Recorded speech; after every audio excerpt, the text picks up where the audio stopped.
ఏలూరు జిల్లా లింగపాలెం మండలం ఎడవెల్లి గ్రామంలో ఒక కిరాణా షాప్లో ఎంఆర్పి ధర కంటే ఎక్కువ ప్రైస్తో ప్రోడక్ట్ని సేల్ చేస్తున్నారు.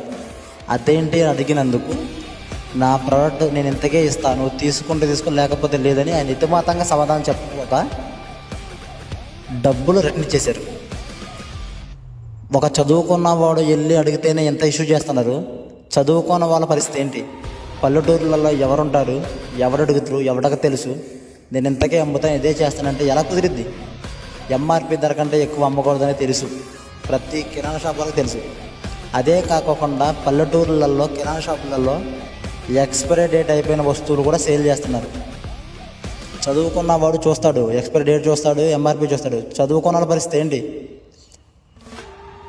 ఈ 35 రూపాయల థమ్స్అప్ బాటిల్ ఎంఆర్పి చూపిస్తుంటే 45 రూపాయలు నేను అమ్ముతా, నువ్వు తీసుకుంటే తీసుకో లేకపోతే లేదన్నాడు.